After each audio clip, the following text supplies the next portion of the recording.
to use social media marketing. Here today to talk to you about how to use digital marketing to prepare for 2022. So thank you to the Business Support Network who has brought me in for this evening session. So as McKenna mentioned, this session will be recorded, so you can access it, I believe. I'm not sure if she's going to be putting it on the website, but I'm sure she will include that afterwards. So welcome.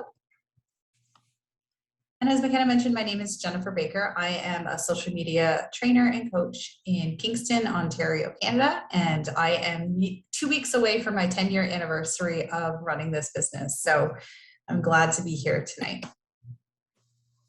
So in terms of what we're going to be talking about, it's a little bit of everything, but trying to focus in on priorities for 2022. So the first thing that I always like to start with is goal setting. So what are you looking to achieve for 2022? We're going to be touching on email marketing. We're going to be touching on engaging content and then developing a calendar. So we're going to have a lightning round of 50 minutes of talking about this type of content, and then we will be getting into Q&A. So I see there's a few new people who are joining us, so welcome. You are encouraged to use the chat to introduce yourself, your name, your business. If you want to include a web address or a social media account, please do so. Again, we can network with one another online and using tools like Zoom, so feel free to do so. So like I said, getting started, we are going to be focused on goals, email marketing, engaging content, and what channels are going to work best, and then starting to put that into a calendar. So we're going to talk about the tools first, and then we're going to take the tools and put them into a calendar. So planning for 2022. So really what I want you to do is think about what it is that you want to happen in 2022. So some of you have probably got quite the to-do list, maybe sitting in front of you on your desk or maybe in a project management software, and thinking about, okay, what do I need to achieve? Maybe it's a new website. Maybe it's increasing revenue.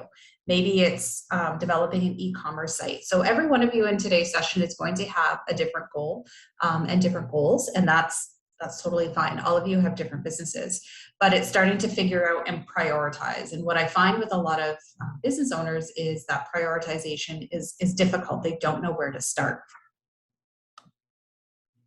So common digital goals. So looking at it from the digital perspective, be it website, e-newsletters, social media, you can look at digital goals in one of 4 options, or it could be all 4.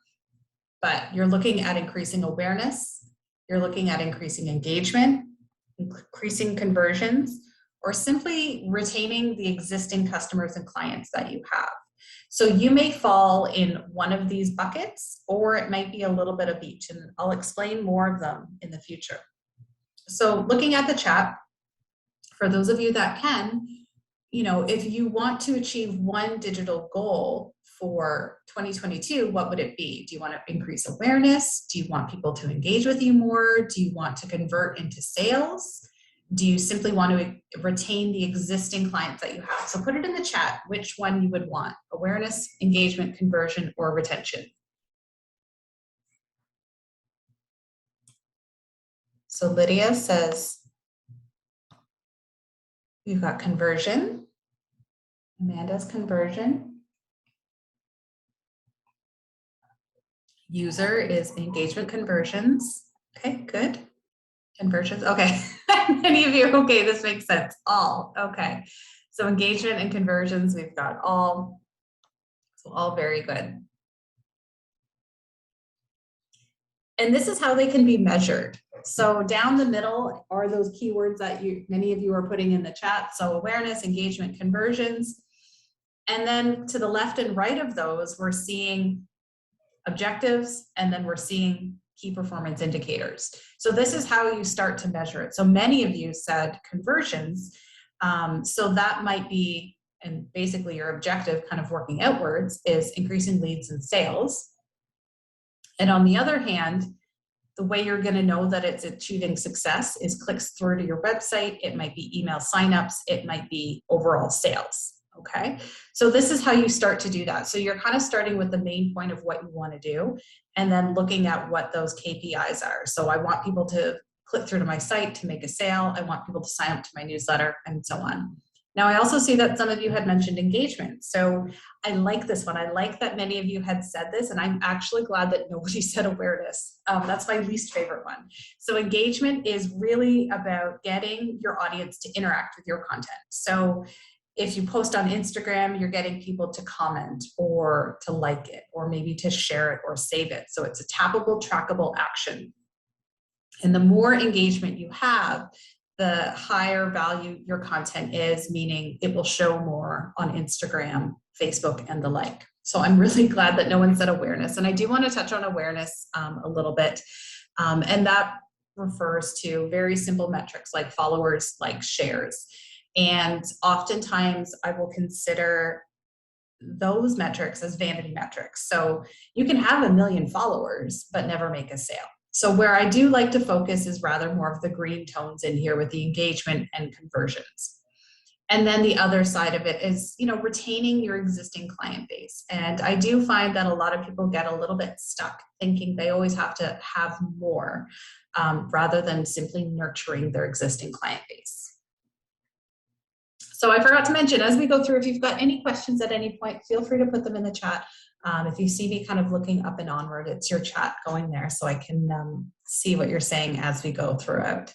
It's been 2 years of doing webinars, but I still sometimes miss the face-to-face interaction. So with this in mind, and many of you have identified it already, but what do you want to achieve? So even going back, I'll go back one slide a little bit. You've mentioned engagement, you've mentioned conversions, but specifically, if you had to pick something out of that, what would you want? So for those of you who said engagement, on what channel? So is it Facebook? Is it Instagram? Is it YouTube? If you're looking at conversions, do you want more people to go to your website? Do you want more sales? Do you want to grow your email list? So I'll just give you a second. I want to see kind of the pulse of where everyone is, what they want to do.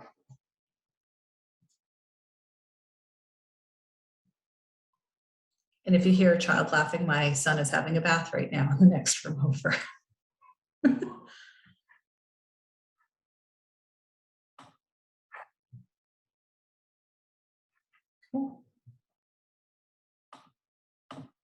Okay. So we've got engagement on Facebook, Instagram, and Twitter. Okay, good. So probably likes, comments, replies, maybe. Other goals. Email signups would be awesome, Alberto's saying. Okay. And that's a really good one. We're going to be talking about that. So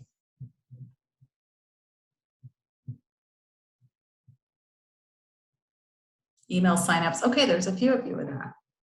That's good, because this is our next section that as you see on the screen. Catherine saying engagement on Facebook, Instagram, increase email signups. Yeah. User, I'm sorry, I don't know your name, but saying that I know people visit my site but don't get orders. Janice would like engagement on Instagram, Facebook, LinkedIn, email newsletter sign up. Okay, so that's excellent. We've had a lot of excitement over email newsletters. So we do have a little bit that I do want to talk about in here. And I don't know if you remember, I think it was like 2 months ago when Facebook just was down and Instagram was down, and it just freaked everybody out. And they're put a little bit of fire under some business owners who their only way to reach out to their customers was Facebook, or their only way to reach out to their customers was Instagram. And this scared a lot of people. So it's good to have multiple channels, because remember, Facebook owns Instagram. So if one's going down, the other one's going down too. So just FYI. So I love email marketing. I'm really growing to super love it more than social media. But you will find that email marketing is more effective than Facebook and Twitter. So in this case, we don't have Instagram in the stats here, but it's more effective than Facebook and Twitter. And then people actually want to receive these promotional emails from companies like yourself. So if they're interested in you, your brand, your products, they want to sign up. They want to get the latest news and information. And with email newsletters, it's more active in the sense that you have a user's email address. You have the ability to send out, and they get it right directly to their inbox. And so often we find with social media and even, Facebook and Instagram, we're constantly fighting with the algorithm. My quotes of algorithm, and people don't see it because of the algorithm. When you've got a newsletter, provided people have opted in, you send it, it goes in their inbox. Sometimes it does go to spam. There's ways to have a good list such that that doesn't happen. But email marketing is important, and people are starting to see that. And some of the benefits of this email marketing, it basically will allow you to stay top of mind. You can include things like merge tags that will say, "Hi, Kristen, we've got a great deal going on. Click through to see." And they can be customized. And that's not something you necessarily can do with like a Facebook ad at this point. I say at this point because maybe it can happen, who knows. And then the other thing, it's efficient. Okay, I'll mention those in a second, Alberto. So it doesn't have to take a lot of time also with email marketing. And if you've got an e-commerce store, there's a lot of kind of ways to fast track how a newsletter is created. But for example, even myself, I sent out a newsletter, maybe some of you got it today, but I sent out a newsletter today about workshops coming up in February, and I think I got 6 sales like within an hour. I posted on Facebook, I don't think I got anything. So it's a different way to communicate with people. And then for those of you who want to drive web traffic, I think there was a few people, it allows for that direct into a website. So even thinking about yourself, and I'll say a larger brand like a Canadian Tire or an Old Navy, and you've probably signed up to one or two of those. As soon as you get the email, yes, you may delete it sometimes, but on the off chance, you may click through, go to their website and start looking and searching. Okay, but you have the same opportunity as well as a small business owner. So whether you have an e-commerce store or not, both will work. I work with clients who do have an e-commerce store, and it works super cool. I love it. But then I also work with people who don't have an e-commerce store, and it still works equally as well. Oh, Sandra, thank you. Thank you, Sandra. So there's lots of different types of newsletters that you can start to send. So when you're thinking about planning for 2022, for those of you who want that conversion and thinking about the e-newsletters and signups, what comes after it? So people are signing up for their newsletter, and what trigger do you want from it? So there are automations that you can build into it. So as soon as somebody signs up for your e-newsletter, and perhaps you've experienced this as well, but they will say, sign up for our newsletter and receive a coupon code. Or sometimes they go the lead generation route and they'll say, sign up to get a free ebook. It used to be a big thing like 5 years ago, but now you're on their newsletter list. So that's kind of the hook. We'll talk more about that in a moment. So there's a few different types of newsletters that we can get into, and I just put some examples. So oftentimes when people do sign up, they're going to expect something right away. So it's not, I will say, as simple as saying, sign up for my newsletter. You have to give them a reason why. What am I going to get out of signing up for your newsletter? So oftentimes it might be a free shipping, it might be a discount, a coupon code, it might be an ebook, it might be like a white paper, something tangible that they can have that's going to have your brand name, your logo on it.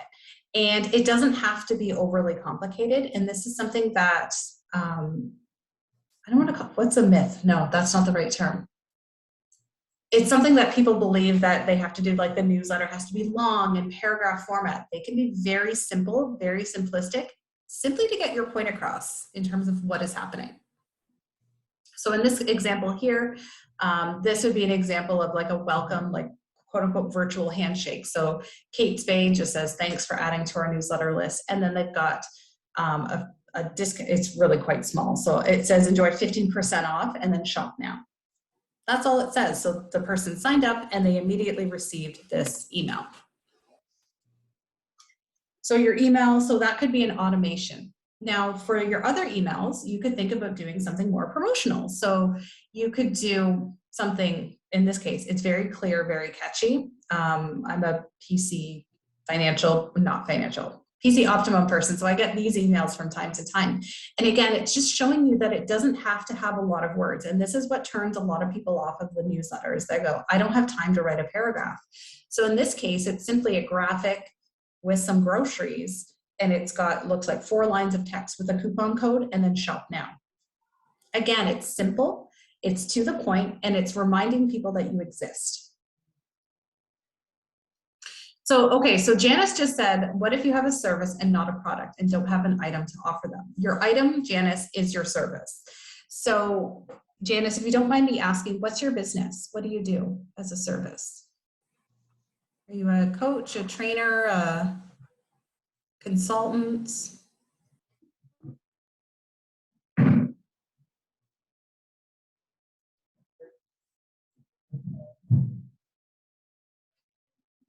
Okay, so Janice is a coach, hypnotist, energy worker. So what you can do in this case, maybe there's classes that you offer. Maybe you are offering group sessions.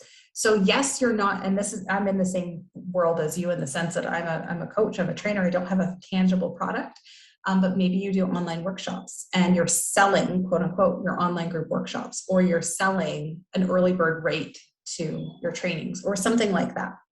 But that's a great question.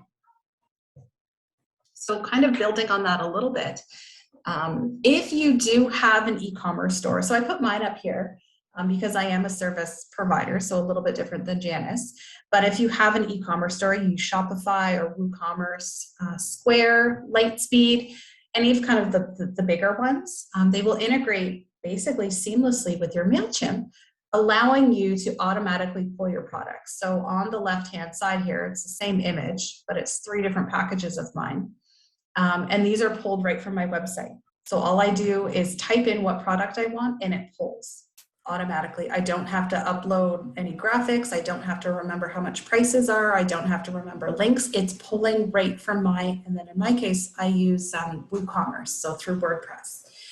But it would work seamlessly if you've got something like that. So Janice, this is kind of your example here that if you're offering these types of packages or programs, provided you've got an e-commerce site, you could do something like this. Or if you're selling hats or jewelry, same thing here.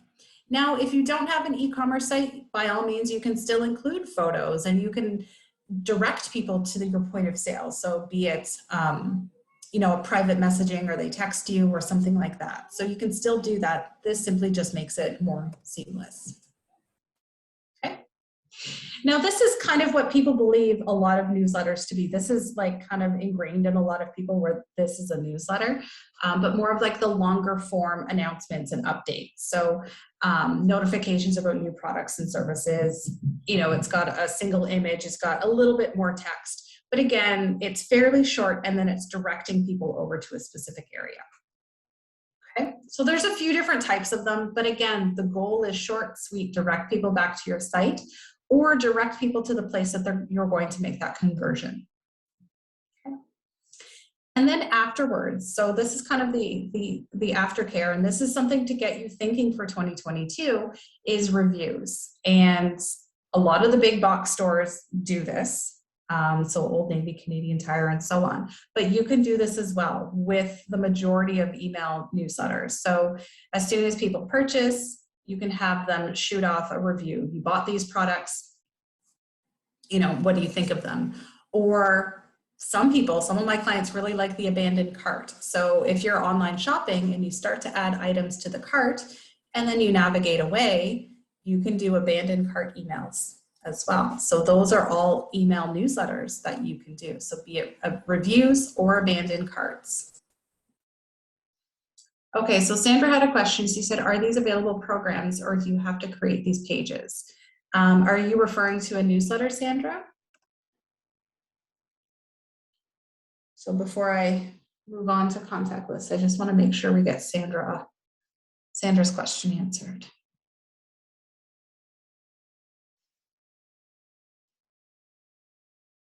And I think I know what she's asking. Okay. So there are templates. So the program I use is MailChimp. There's other ones out there, Constant Contact, MailerLite, and so on. They do have templates that you can use for a lot of this. And then it's a matter of you uploading either your own content or photos, or connecting with your e-commerce site if that's the case. But there is, for the most part, there are templates that you can work with. Okay, so I'm kind of going to get to Alberto's question in here. So your first contact list. So who are you going to be sending these people to? And I always say start early, build your list early, but it's never too late to start. So if you haven't done this before, it's never too late to start. It's a great task to add to your 2022 list. The second step is use existing contacts. So number one, you cannot BCC your entire Gmail contact list or Outlook or whatever you use to send promotional emails. That is against Canada anti-spam legislation, not allowed. You could reach out to some of your existing clientele and ask permission, and you can say, hey, I'm starting a newsletter, you can sign up here. Okay. And then the next part, when you're starting to really generate a list of people who maybe don't necessarily know you, is that provide an incentive. So it might be a free ebook or a coupon code, free shipping, or so on. The best type of email lists are built over a long time, and they provide good results. So they are your existing clients, people you've worked with, people in your network, people that know you. Now, when Alberto asked about tricks to make sure your emails don't end up in spam, it's making sure you have good emails. And what does that mean? So I'm going to bring over my MailChimp so you can see. I was prepared with your question. And I'll go, and I love doing this. So let's get into audience. So I'll show you my list here without showing you my list. So within MailChimp, and I want to say most email programs will allow you to do this. So I have 1,500 contacts in my newsletter list, and 1,100 are subscribers. So what I will often do, and what is recommended, is to oftentimes go through this list of people who are subscribers and actually remove people. So you can put on qualifiers, so they're called segments, and start to clean off people who are not opening your email. So oftentimes I'll go through and say, and do a qualifier of who has not opened my last 30 or 50 emails, and I'll remove them from my list. Meaning there's going to be a higher open rate, there's going to be less people, but it's a higher quality because now people are engaging with my content. So almost the same rules as what you would see on Facebook or Instagram. So that's how you, I don't want to say get around junk, but that's how you basically add value to your list in the eyes of MailChimp, is having people who constantly interact with you. So by going through your subscribers, basically taking off people who are not good. The other thing, Alberto, is to ensure that you've got good subject lines. So you're not being spammy. You're not adding a lot of, I'll say, junk words and too many emojis and writing in all caps. So there's a whole strategy behind that as well to ensure that you don't end up in somebody's junk or spam folder. Okay. Those are just a few things, few little things.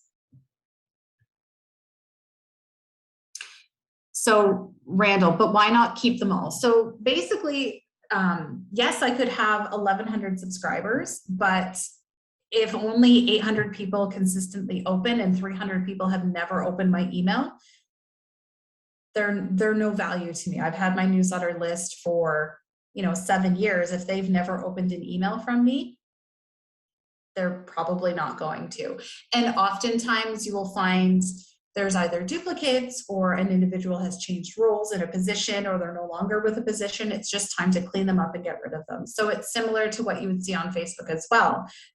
It's that vanity of, oh, I've got a big newsletter list, but 75% never open it. It doesn't do you any good. So Kristen's asking, all of my sales have been through social media. How do I create an email list? Okay, so good question. So there's a few different ways that you can create your email list. Move down my screen. I enjoy MailChimp. I'm a big fan of it. It's usually either between MailChimp or Constant Contact, I find. MailChimp has a really good free version. It's up to 2,000 subscribers, and then you have to pay after that. Constant contact. Someone might Google this as I'm saying this, but I believe it's not free anymore. I think it's a free 30-day, and then you have to start paying after 30 days. I don't know of any other free programs, even MailerLite. Okay, Kristen, I haven't forgotten about you. So when you're in constant contact, under audience here, there's an item for sign-up forms. So there's a lot of different ways that you can add up sign-up forms. So for yourself, provided you've got an account, we could go to Form Builder, and it's going to have a unique, so mine looks like this. I want to update it, but they're going to have a URL. Okay, so it's kind of ugly, but it's EEPURL, and then there's your URL. And just to show you, I'm going to copy it and pop it into a new browser, and it should show you my newsletter form. So that's something you could share on social media. So it could be your Instagram link, it could be your Facebook, you just put a link in there and telling people to sign up that way. It could also be used on email signatures if you correspond with people that way as well. The other thing within here is sign up forms. You can put pop-ups on your website if you've got that. So you've got subscriber pop-ups. You've got embedded forms, so if you want it on a footer. So there's lots of different options within here, and it does make it fairly simple. Once you get going, it's okay. So you can have pop-ups, you can have forms, you can use links. Some of you may have been savvy enough to see that there was a QR in here as well. So QR codes, it's not popping up. I don't know why, probably because my kid is watching Disney Plus, but there's a QR code in here as well. So if you wanted to include that on any print material, you could. Okay.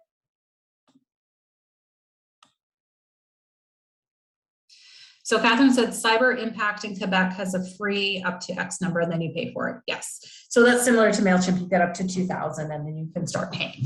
That said, when you start paying, you just get more automations and things like that within here.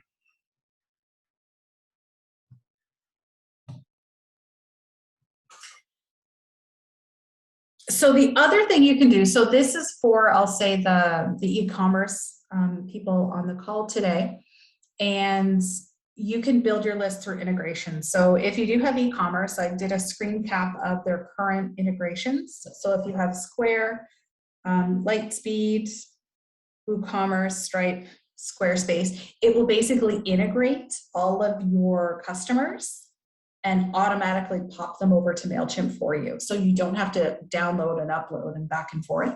But, big but, they have to have checked off that they subscribe to your newsletters upon checkout. So they were probably doing it or not doing it. So when you do the big bulk upload, you'll be like, why aren't these people on my list? So you'll notice that, but don't be afraid, but it will do it automatically for you as there is that e-commerce.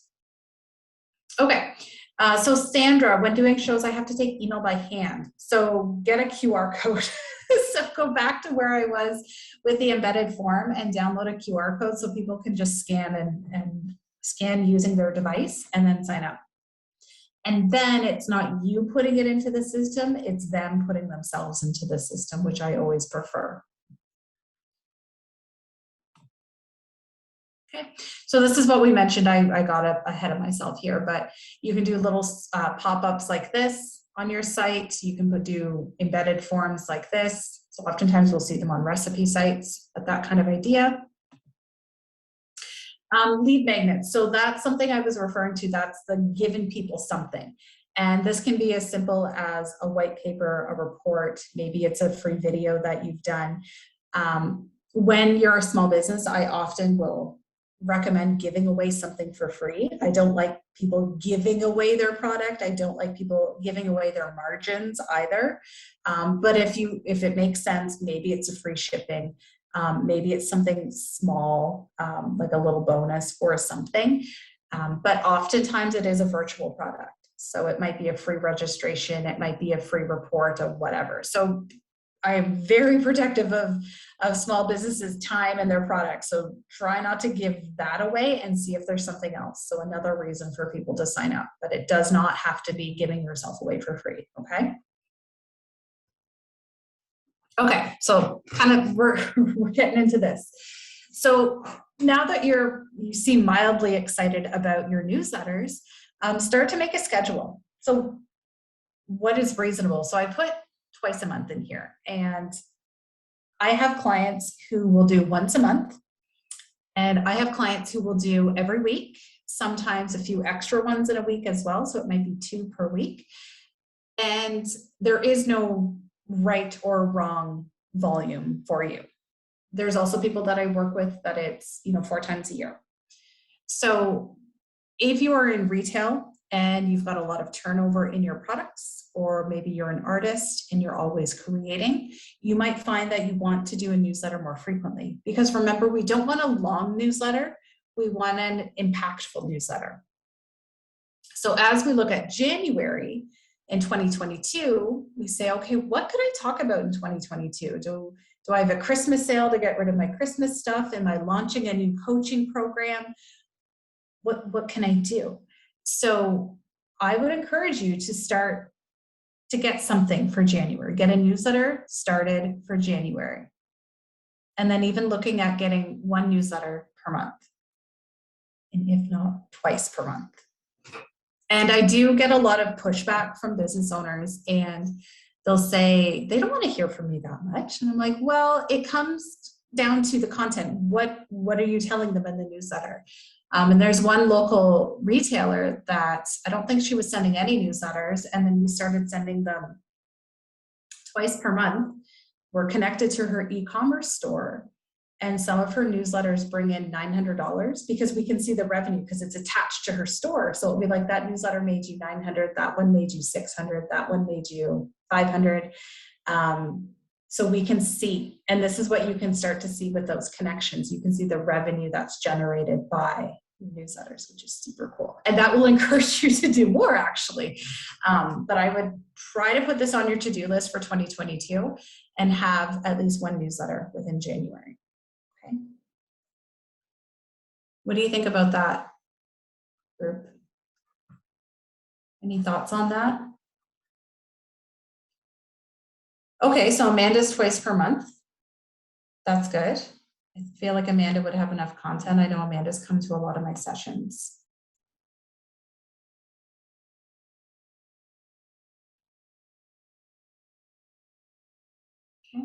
Okay. All right. Oh, maybe Kristen's typing. You can see her finger.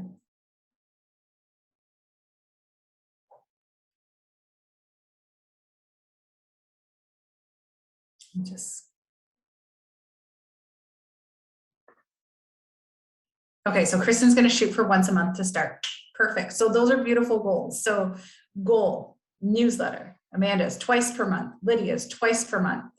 Kristen's once per month. And then Catherine, we are doing 2 times per month now, but up until recently, quarterly. Okay. And this is how you start to build out this calendar. So you make it, and I usually recommend like Tuesday, Wednesday, Thursday-ish. They seem to have really good open rates, but 100% try something different as well. If you know that maybe your clientele does a lot of shopping Friday nights or Saturday nights, don't be afraid to try something out of the norm. Okay, so Janice does 1 per month in a free 1-hour workshop. And then Amanda's saying Sunday works well for her. So everyone's going to be a little bit different. I sometimes do random days. I do have some clients who will send specifically Wednesday mornings at a certain time or Tuesdays at a very specific time. So you may find that, yes, I need a routine, or I can be a little bit sporadic. But the goal here is to say, okay, on the 1st and 3rd Tuesday of every month, I'm going to send a newsletter. You're going to make a calendar, okay? Okay, so some of your social media content. So the first thing that I'd like you to do, or I would like you to do, is check your insights. And the goal here is to really start to figure out what's working and what's not working. and do more of what works and do less of what does not work. Because what we started doing 2 years ago, things have changed, strategies have changed. It's okay to change and stop doing things that aren't working. So I want to bring up my Facebook page just to show you where you can find all of this, because they keep moving it around. So it used to be, so if you're looking at your Facebook page, you can go into Insights on the left. It's going to give me a message saying we've moved you, I'm sure. We've moved Insights. They are now, yeah, it's no longer available. That's fine. Close. So when you're in here, you can go down and actually see your content. So you can see, okay, what is this piece of content?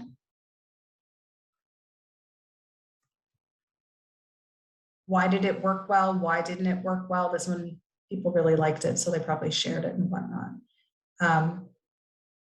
But it reached 400 people, 37 reactions. So I feel like that worked well. I don't do a lot of quotes. It's not really my thing on Facebook. And then you can see here, I did a course launch. These generally don't perform well. This is more for a newsletter, but just generally to get in front of people. This one only had 100 people reached and 4 likes, comments, shares, and 2 clicks. So the performance of that is much less. So I don't often post them. So I'll do like a one time I'll post them and then that's it. And then the rest of the correspondence is through newsletters. And it's just something that I've picked up. So I would encourage you, so in this case, we're looking just at Facebook, but I would encourage you to look at, and you can go back 90 days, what is working? You know, if it was photos that you're posting, what type of photos were they? If they were videos, what type of videos? If they were blogs, what were they? So look at what works really well and then what doesn't work well. So as you're looking at 2022, and sometimes it hurts. I used to write blogs all the time. A lot of marketing companies say, you have to write blogs twice a month, once a month. And I'm like, okay. I would post them and there would be like crickets. There was nothing. I'm like, I'm killing myself trying to do this blogging and try to get this done. And it just wasn't working. And I changed my strategy. I said, this is not working for me. So I started doing a little bit different and I find better results. So just because somebody has told you to do something, it doesn't mean that it's right for you. So go in here, the proof is in the pudding. So whether you figure out the content that works. Okay, so do Insights only work for a Facebook business page? Yes.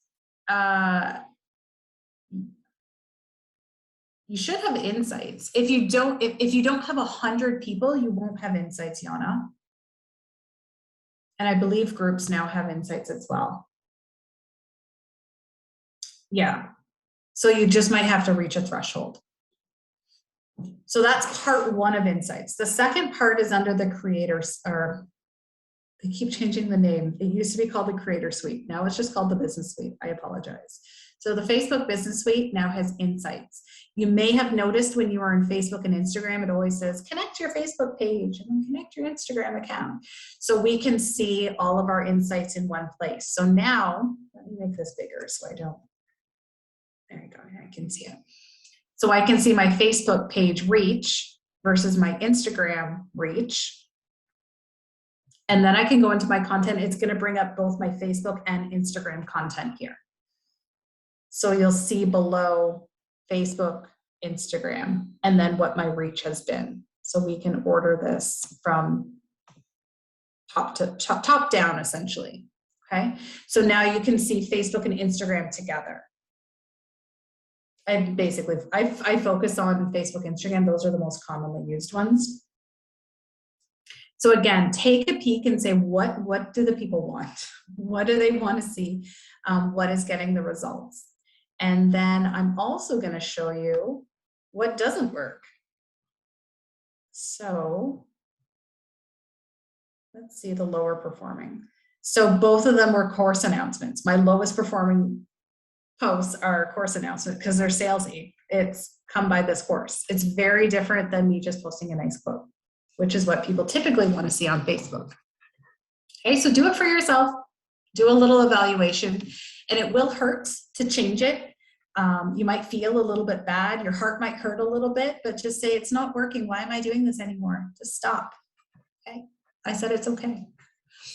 So the other thing you can do is also look at your audience. So who's actually looking at your content? And this may have changed. So whether you're a new business and maybe had some ideas, or you've been in business for 5 years, things have changed. So you can actually look at the demographics.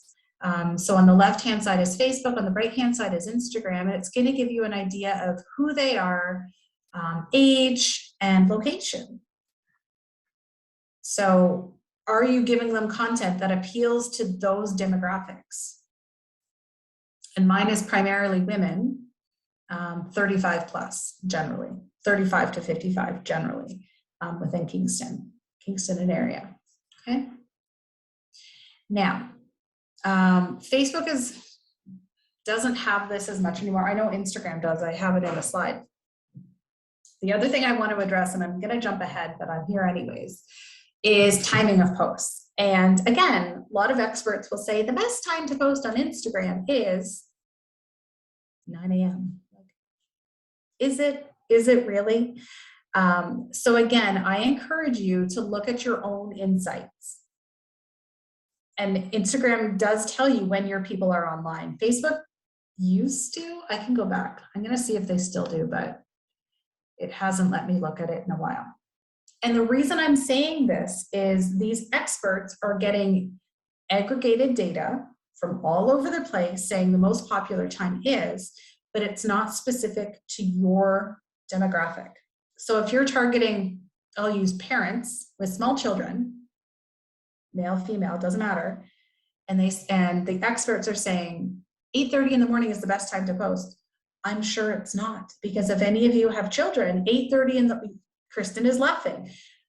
It's general chaos to like get them dressed and out the door, and chaos. And by the time you get to work, it's whatever time, and you don't have time to digest any information you've seen on social media. So again, this is why I encourage you to kind of look at your own demographics. So Amanda's saying Business Suite Planner tells me both Facebook and Instagram. For the time, Amanda? Because mine doesn't show me that yet. It's like stuck in, oh, well, I can see it for Instagram, but I can't see it for Facebook there. Let's see if it'll let me get into here. It used to.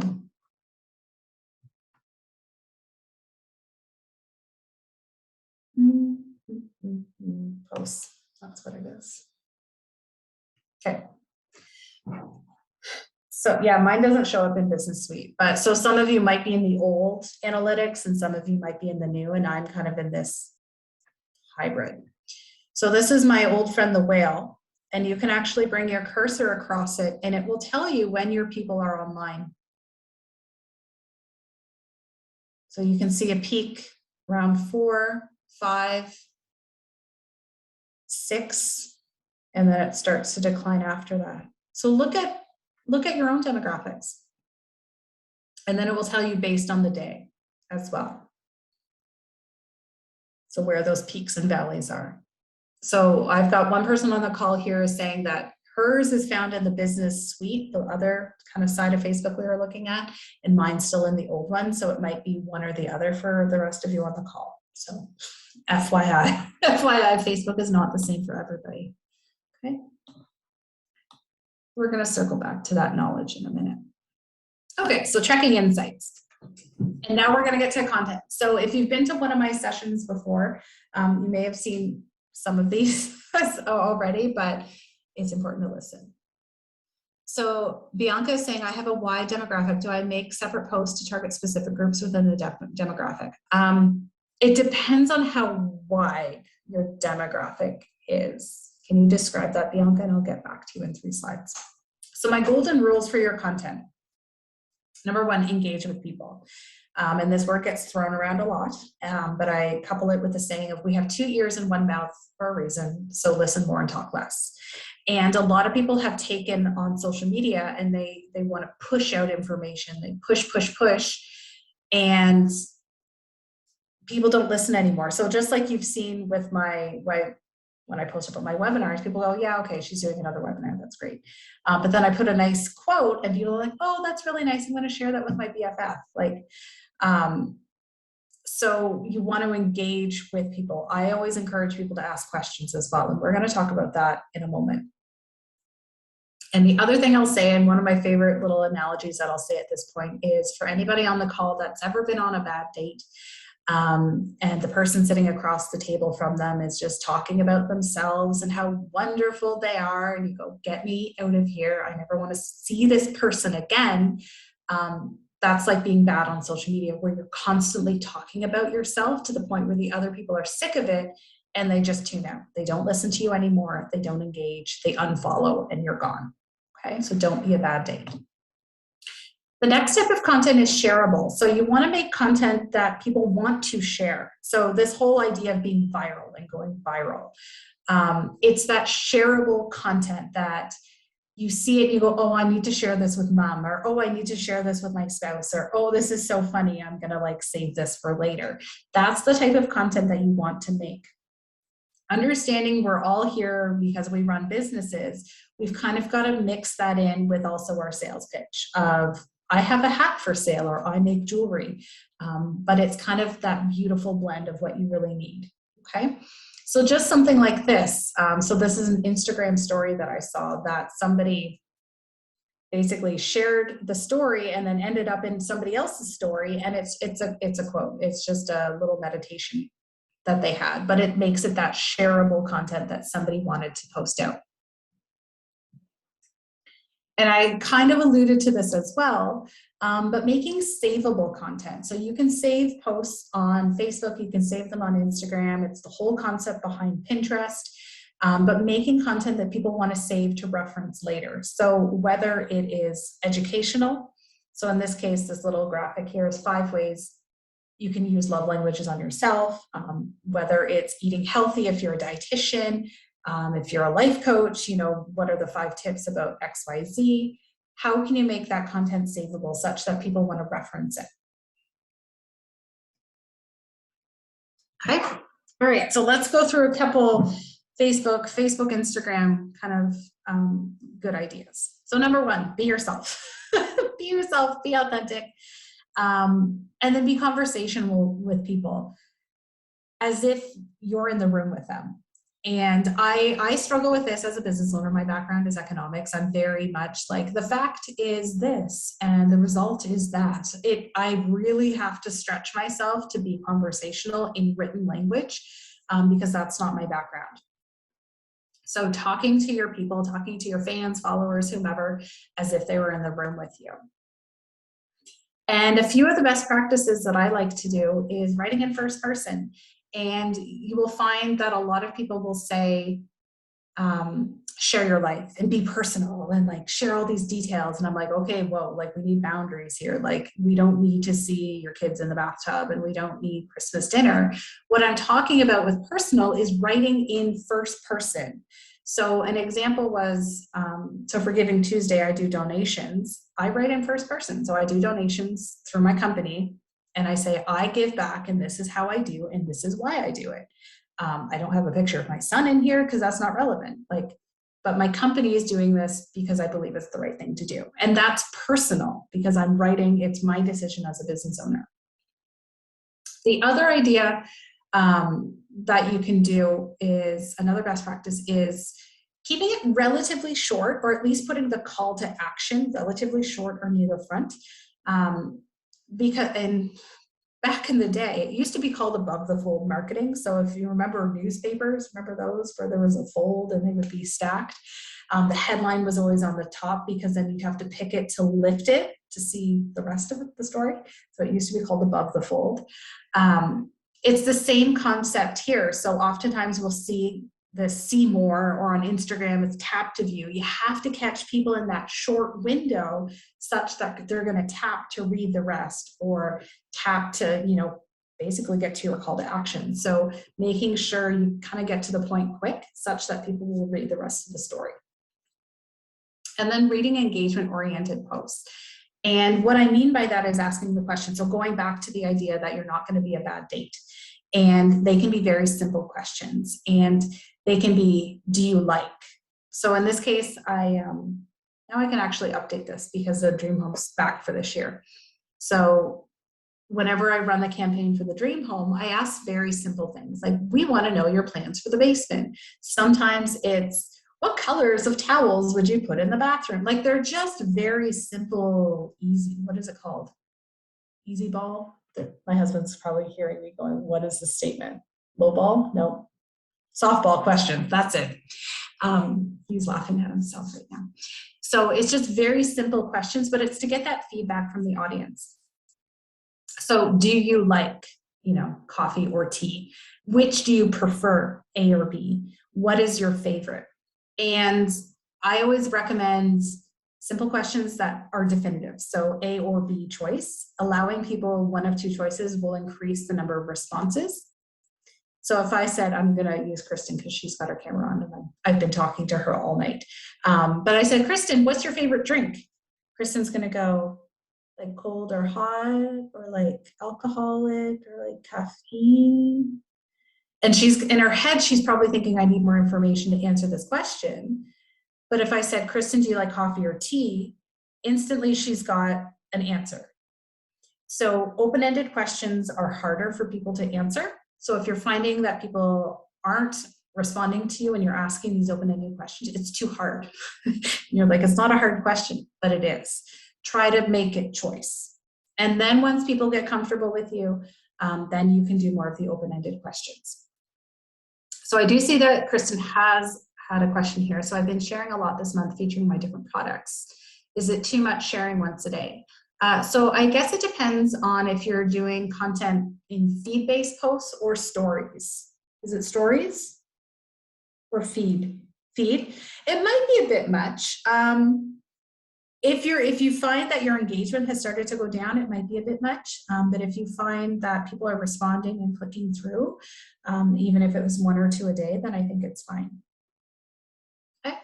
So another example of engagement-oriented posts would be something like this. So we've all seen the Hello Autumn, Happy First Day of Snow, Merry Christmas, all those. But switching the language a bit. So instead of Hello Autumn, because nobody's responding to this, I can guarantee I've never responded with hello back autumn, like I've never. But if we switch the dialogue to say, hello autumn, which do you prefer, coffee or tea in the autumn or the fall? Or hot chocolate or, hot toddies like at Christmas, like giving people a reason to respond. And this is what people oftentimes forget. They go, people aren't responding to me. And I'm like, well, what's the question? Like, they're not just gonna respond to nothing. So even things like this, yes, you can do sales. Yes, you can promote yourself. But again, it's tweaking the language a little bit. So new autumn special sale, check it on our website. So that's very salesy on the left-hand side. But on the right-hand side, you could say new autumn special sale. Do you decorate with gourds or pumpkins? You're kind of switching up the language. It's making people think a bit longer. You've captured them a little bit longer, which is exactly what you want them to do. The other thing I would put on your to-do list, and some of you might be doing this because you're basically sending your Instagram stories over to Facebook, but if you're not, I would encourage you to start doing this, but it's Facebook stories. They do have, and they are right at the top of the Facebook feed. They're the first thing that people see, and they're quite large actually. So I would encourage you to put this on your list if you are a Facebook user, or if your business has a presence on Facebook. It gets in front of people in a way that a feed-based post doesn't. And I'm just gonna see, I'm gonna bring this over so you can see. So when I open my Facebook, I see stories right away. That's the first thing that I see. And it's a similar process on Instagram as well. But you don't get this kind of exposure. Look at, there's like a car place down here, but I don't even see the whole post. I can see these content. I know where they're from based on the logos, and I can almost see the content. So this was this trivia night, and I'm like, okay, like I don't even have to open it, and it's already there. Okay. So something like this, trivia night, will you be joining us? And it's very clear what you want people to do. So I would encourage people to consider. I'm not going to tell you you should be doing it, but consider it. Okay?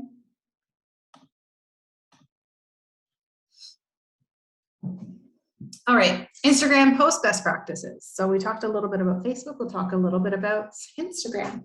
So the feed versus stories. So feed-based posts are this, they're very polished, they're very clean oftentimes, and they're evergreen. So they will stay in your profile a little bit longer. Why is it called stories? Oh, let me bring that up, Sandra. I don't know why they're called stories, to be honest. It's just it's a feature within Facebook. So these stories, they only exist for 24 hours and then they disappear. So if I look at this one, they posted it 8 hours ago. So it will be gone in 18, what's the number? 14? I don't know, it'll be gone after 24 hours. And then feed-based posts, so similar to what we see here, it's evergreen, so it exists on the profile unless it's deleted. So again, some of the best practices with your Instagram stories is short. So again, we're working on above the fold using hashtags, and Sandra will explain what a hashtag is. Don't use links. So if you have been using links in 2022, take them out. No links in your descriptions. You can use up to 10 photos. So Kristen, if you have been doing a lot of posts on Facebook and Instagram, maybe you could do one post and have a carousel, maybe. Something like that. Or on Facebook, same thing, you could post multiple products in there as ones. So Amanda's saying, is it better to use taller photos on Instagram rather than square? Okay, so you've been reading, I know what you've been reading. My one caution, so Amanda is referring to, on Instagram, typically it's a square format. So when you look at Instagram, it's a grid. Everything is a square format. And a lot of experts say, make your photos more vertical so it takes more of the space. And my one caution is when people are looking at exclusively the square format, does anything get cut off? So provided it doesn't, then use a larger photo. Okay. Okay, so I'm going to talk about hashtags so that you understand. What's a hashtag? I'm going to ask. Amanda, what's a hashtag? I'm going to call on past students. Maybe not. Does anyone know what a hashtag is? Doesn't have to be Amanda.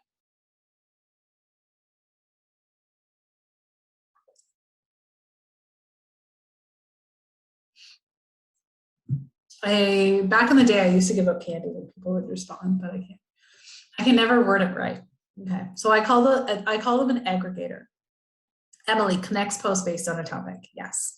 So again, new year, new hashtags, refresh them. So I typically categorize hashtags into 4: content, location, event, and campaign. So I call it an aggregator. Sometimes I call it a file folder. So if you want to see all the content related to social media and people who have tagged social media, use that tag. If you want to see all the content related to coffee, you're going to use that hashtag. So something like this, content is autumn or fall fashion. And don't get caught up with this. A lot of people get caught up with content hashtags and they start tagging everything. So they'll say coffee, coffee mug, white coffee mug. It's too much, okay? What many of you, if you are local businesses serving your local area, you do not ship, you're going to focus on hashtags that are location based, okay? So if you don't have an e-commerce presence, that's not in the cards for you, you just want to service your local Eastern Ontario, those are the hashtags that you need to focus on. And they're typically going to be something like a location. So Eastern Ontario or Smiths Falls, it might be hashtag Gananoque.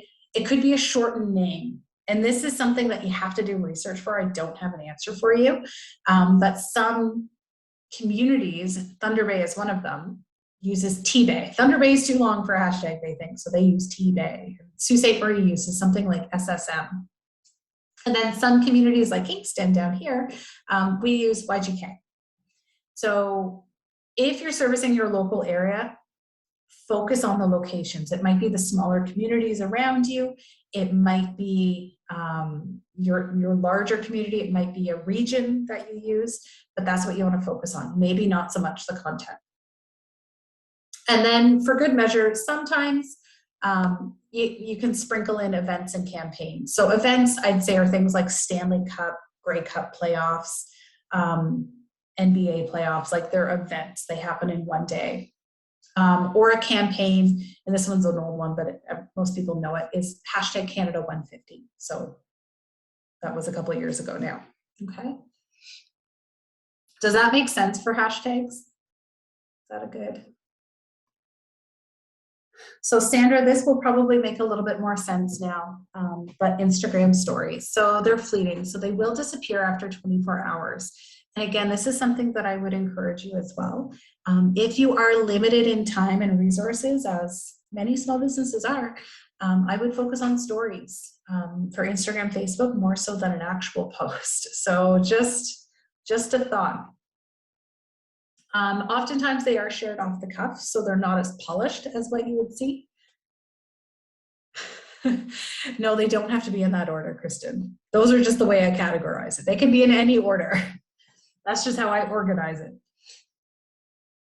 And it typically is an unofficial brand. So if any of you have creeped me on Instagram tonight, I'll say my grid is fairly consistent, but my stories are more just what happens in a day. I think the other day I had a picture of my kid in a box, like he was playing in it. He was just having fun, but it's kind of that casual, almost behind the scenes of what's happening. Okay. And they will disappear after 24 hours. So some of the benefits of stories. So when I talked about being a good date, this is where stories are a really great way for that. This is where you will see a lot of your engagement. You can use very simple polls. You can do quizzes. You can do questionnaires. You can ask open-ended questions here. And this is where you will see that engagement. You can also see all the results of the questions as well. So if I decided I wanted to run this poll, I could see everyone who gave me the thumbs up and everyone who used the clown emoji, and then I could respond to them privately based on their response, which is kind of cool.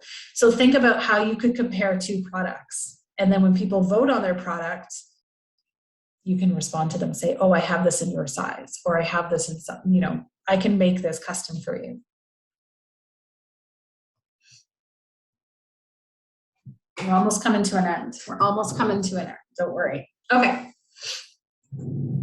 So when you're looking at 2022, posts are great, but I would try and break out of it a little bit. I would focus a little bit more on stories. Even try to get a couple in there and say, instead of doing this as a post, maybe I'm going to try a story today, just to see the difference and how it's going to work.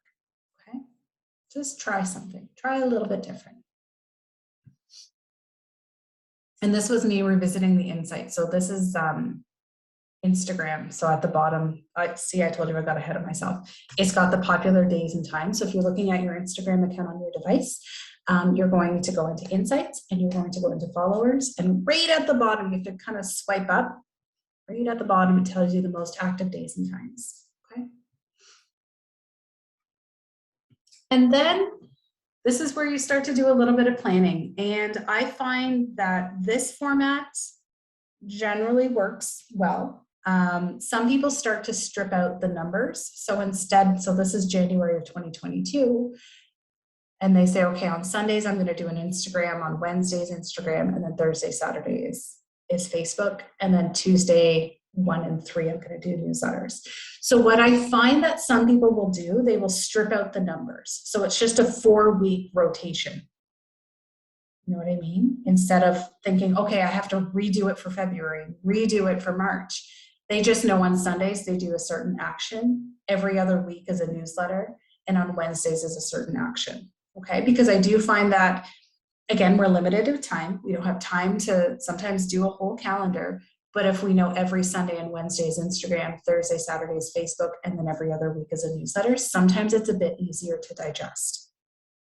Because I've done it, I do it, the corporate social media calendars, it's a lot of work and a lot of pre-planning. And sometimes, honestly, it's just a matter of having the framework and then going with that framework. Okay. So the last little tool I did want to show you is the business suite. So probably in the last 2 to 3 minutes, I'm going to show you the business suite. And that will be the last thing that we talk about this evening. Let me just bring up.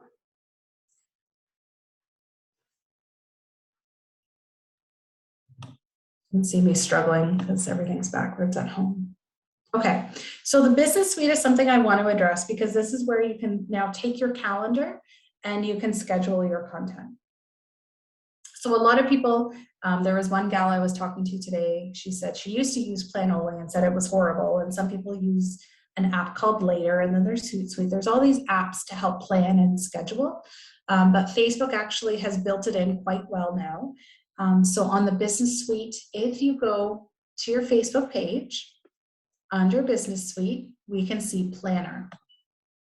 Okay, so under planner is actually going to bring up a week at a glance, and then it will bring up a month at a glance. So while this is loading, I'll take that question from Alberta. Why is it a bad idea to put links in posts? On Instagram, links in the post don't work. People can't tap on them. Yes, Kristen, I would, not that you'd have to do them at separate times, but I'm going to show you how to customize them like really quick. Okay. All right. So let's just go to a month here. So did everyone see where I went? I went to the Facebook Business Suite, and then I went to Planner. And now I see this is everything that I've done this week. And I'm going to tab over to month. And you can see all of my content in here. I can't tell if my kid is going to come say goodnight. I don't know what's happening out there. Okay, so now we've got our month at a glance. And see this little plus here? So you can either start there, or at the top you can click create. So Kristen, you'll be so happy with this. So from here, you can do posts to Facebook and Instagram at the same time, but you can customize them for each. So I'm going to say for Kristen. And I'm going to add in a photo. Let's see. Oh, I don't have any photos in there. That's really good. Let's just go to my downloads. There's usually something in there. So we'll just use this. Okay. So we've got this is for Kristen. And then it's the wrong ratio, so we can edit it right from here. So we click the edit button. So Amanda was asking about more vertical, so you could do that. In this case, it would look fine. I'll just do square. Now, I think it was Alberto. Yes, Alberto and both Kristen. So in the middle here is where we can customize it. So on Facebook, I'm going to do a link, and then it's going to preview in the kind of the next frame. So just give it a second to load. So now this is my Facebook preview. It's got a link because it works, Alberto. And then on Instagram, I'm not going to put a link, but I'm now going to put some hashtags. And they're going to be different. I'm using the same collateral, but now I can put a link in one and hashtags in the other.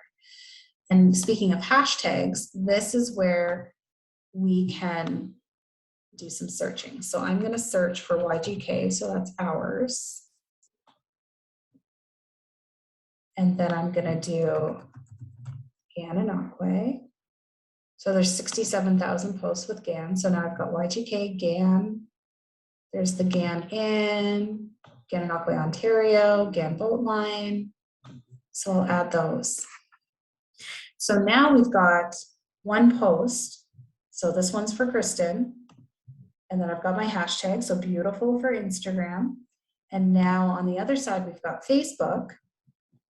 We've got our post once it loads. And this is for Kristen with a web link. So it's the same collateral, but now we're customizing it. So you can still do at the same time, but now they're going to be different. And it's from a desktop. I'm pointing to a desktop because on a phone it just drives me crazy. So to level it up a little bit more, you can see, now my Zoom screen's over this. I can schedule this post. And this is how you start to plan out. So you can say, I want this to go out on New Year's Eve at 7 o'clock. And I'm going to say schedule. And it should populate down here in just a moment. So now there's our post for Facebook and Instagram scheduled for New Year's Eve. So this is how we start to get ahead, is we look at our evergreen content and say, what can we plan for the future? And you get that into your calendar, and then this will post on your behalf. Sandra, no, we do not pay for Business Suite. There is no cost to it. And Kristen did a scheduled post last week. Okay, good. Yes, you can do the searching for hashtags there. And at any point, so you're not tied to this. So if you need to delete, so we need to edit anything, we want to duplicate it, which I really love this. We want to duplicate this post. You can do that easily in here as well. So if you've got a sale or a promo that maybe goes for the month, you don't have to redo it. You can just go to the post and duplicate it, which is lovely because now you're not doing it again. So you can reschedule it and you can delete it, which I'm going to do now because oftentimes I forget and then I have weird stuff pop up from webinars. So let's just delete this now, okay? So I just want to go back for a second and just make sure everyone can get to this page, and then we're just going to close off for tonight, okay? So for me, my page is on my left-hand side, so I'm going to go to my Facebook page over on the left. And then from here, I go under Business Suite. I'm going to go to Planner. And then once I'm in Planner, it's going to bring up a week at a glance. I'm going to choose month. And I can click the plus button on the date, or I can choose to create above here. So I can choose a post, or I can do a story. So fun fact, you can do stories in here as well. So there's my little story. So you can do up to 10 pictures in here if you want, okay? So this is how you start to plan. This is how you start off basically 2022 on the right step, is you're starting to look at your content, you're starting to look at scheduling, and planning is really what we're trying to do, okay? Okay, so goal setting. So kind of wrapping up where we started. What do you want to achieve? So is it newsletter signups? Oh, we've got another little kid. We've got a small child on the call. Mine's in bed, not asleep yet, but that's okay. So we're looking at goal setting. What do you want to achieve in 2022? Is it e-newsletter signups? Is it e-commerce? Newsletter marketing. It sounds like many of you want to do that as well. So the importance of e-newsletters, starting a schedule for that, getting people on your list, and then looking at engaging content. So that means looking back at 2021 and saying, that didn't work, let's do less of that and let's do more of what works. And then starting to develop a calendar and then putting that into your scheduling platform, like Facebook, the Facebook Business Suite. Okay. All right. So that is everything that I have planned for this evening. And I will take any questions that you have, unless you have to get your children off to bed. So thank you for having me tonight.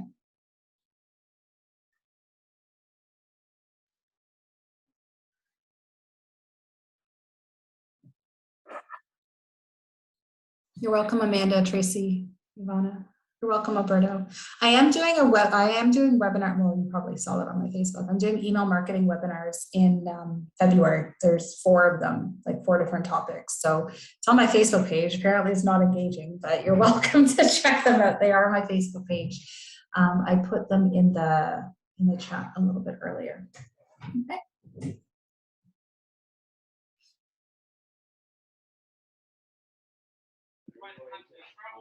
Awesome. If there's no more questions, thanks, Jennifer, so much. I will definitely send out this recording to all our participants. And yeah, thank you, Jennifer. That was awesome. Okay, awesome. Thank you so much, McKenna, for having me. Thanks, everyone, for coming. Have a good night. Have a great night, everyone. Thank you. Good night. Bye-bye. Bye. Oh, Lydia! Bye-bye. I didn't recognize your name. I guess out of context. Good to see you again. Good to see you. Bye-bye.